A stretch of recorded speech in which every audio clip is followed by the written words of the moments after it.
continually evolving. As people, we become different depending on the things that we've gone through in life, depending on the trauma that we've gone through, depending on the friendships that we've had.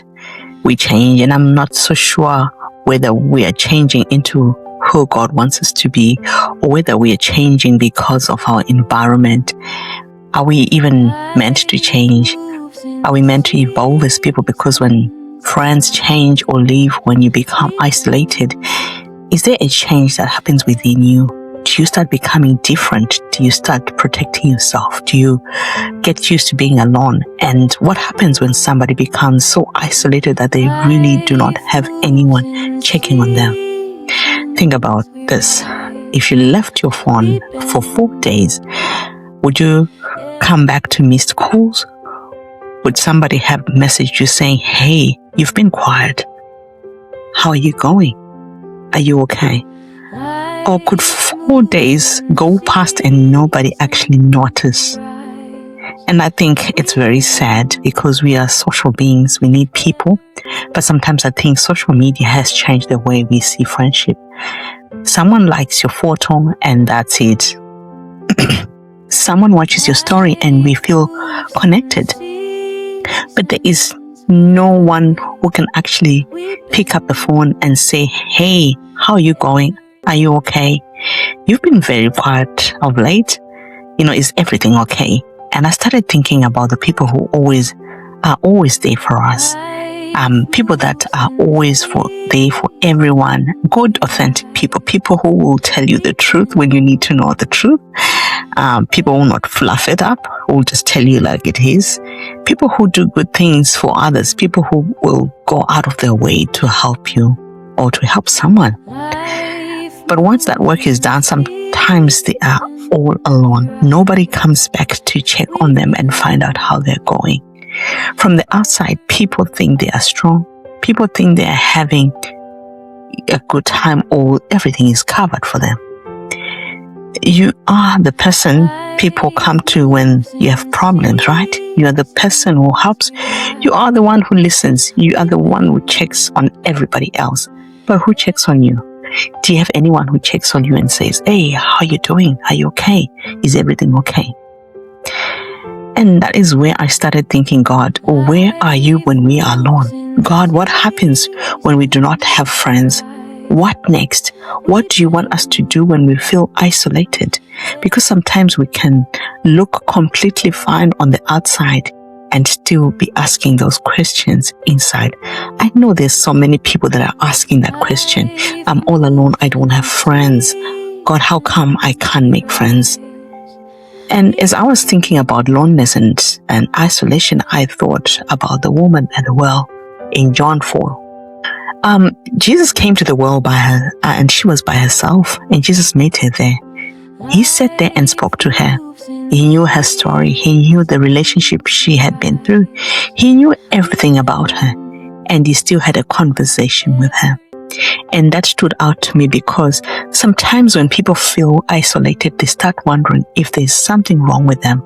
Why do I not have the friendships that other people seem to have? Why does nobody check on me? Why am I alone? But the woman at the well was also alone, and Jesus saw her. And what I find interesting is that she did not stay there. It was not her place of residence, if I may say. After the encounter with Jesus, she went back to the people in her community and started telling them about him. So she came to the well alone, but her story did not end with her being alone. And that made me think about how we change when people leave our lives, when friendships change, when we go through seasons of isolation. What are those seasons doing to us? Are they making us hard and harder? Are they making us stop trusting people? Are they doing something different within us? Are they changing us to being people that are totally, totally different? I do not have all the answers, to be honest. And that is where the whole story is. The reason for this podcast. God, what now? Sometimes I'm simply taking these things from my mind, the question that come to me, and asking God, what does this mean? Because I know there could be somebody listening who is feeling exactly the same way. Someone is a good person, someone who shows up for people, someone who loves genuinely, someone who looks strong from the outside. But when everything goes quiet, they realize there's really nobody checking on them. So I think the question today is very, very simple. God, when we feel alone, what now? Are you changing us? Is life changing us?